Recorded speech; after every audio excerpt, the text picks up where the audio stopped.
Bollywood actor Rajesh Khanna का stardom तो हर किसी ने देखा। कायदे से देखा जाए तो राजेश खन्ना बॉलीवुड के पहले जाने माने सुपरस्टार थे, जिनके स्टारडम के सामने हर किसी ने सिर झुकाया।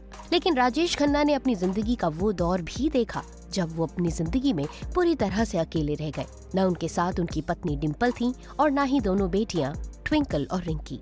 राजेश खन्ना का फिल्मी करियर भी उस दौरान कुछ खास नहीं चल रहा था। ऐसे में ये दौर उनकी जिंदगी का सबसे खराब दौर था। उस दौर में राजेश खन्ना कई परेशानियों से गुजरे। एक समय में हालात इतने ज्यादा खराब भी हो गए थे जब राजेश खन्ना सुसाइड तक करना चाहते थे। आइए आपको बताएं कि राजेश खन्ना की जिंदगी में उस दौर में दरअसल हुआ क्या था और वो क्यों आत्महत्या करना चाहते थे। एक जमाना था जब राजेश खन्ना की चाहत में लड़कियां सुसाइड करने को तैयार थीं। वो राजेश खन्ना के नाम का सिंदूर लगाती थीं।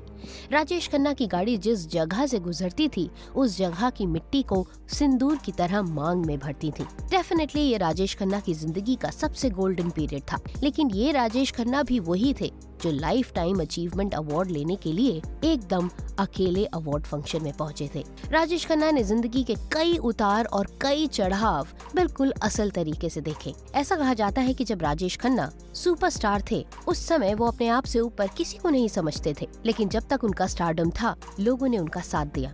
लेकिन जब उनकी फिल्में फ्लॉप होनी शुरू हुई तो लोग भी उनसे छिटक कर दूर जाने लगे। मीडिया रिपोर्ट्स की माने तो राजेश खन्ना और डिम्पल कपाड़िया ने लव मैरिज की जरूर थी, लेकिन राजेश खन्ना का सिर्फ और सिर्फ मकसद ये था कि वो अपने घर पर एक ऐसी बीवी चाहते थे जो बाहर काम न करे। लेकिन डिम्पल कपाड़िया, जिन्होंने शादी के समय में राजेश खन्ना से ये वादा किया था कि वो उनके लिए एक पत्नी बनकर ही रहेंगी, बाद में जाकर उनके विचारों में भी बदलाव आ गए। लेकिन इसके पीछे भी कई कहानियां थी। डिम्पल कपाड़िया को शादी के बाद ऐसा महसूस होने लगा था कि शायद राजेश खन्ना उनके साथ नहीं है। वहीं राजेश खन्ना को ये लगता था कि उन्हें घर पर एक हाउस वाइफ चाहिए, न कि 9 से 5 काम करने वाली एक पत्नी। लिहाजा शादी के 1 दशक बाद दोनों के रिश्तों में दरारें आने लगी।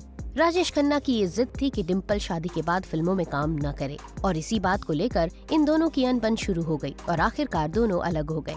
एक इंटरव्यू में राजेश खन्ना ने बताया था कि डिम्पल से अलग होने के बाद वो एकदम अकेले पड़ गए थे। उन्होंने करीब 14 महीनों के लिए खुद को कैद कर लिया था। वो नई फिल्में भी साइन नहीं कर रहे थे।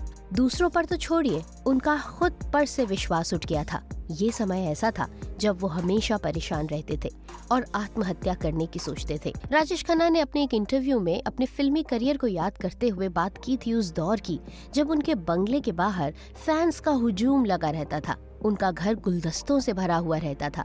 लेकिन फिर ऐसा भी वक्त आया जब उनके पास एक फूल तक नहीं आता था। वो उस वक्त के बारे में बात करते हुए काफी इमोशनल हो गए। अपना लाइफ टाइम अचीवमेंट अवार्ड लेने के लिए जब वो अकेले ही अवार्ड फंक्शन में पहुंचे तो लोग हैरान रह गए। डेफिनेटली ये उनके परिवार यानी डिम्पल और उनकी बेटियों के लिए काफी असहज मोमेंट था।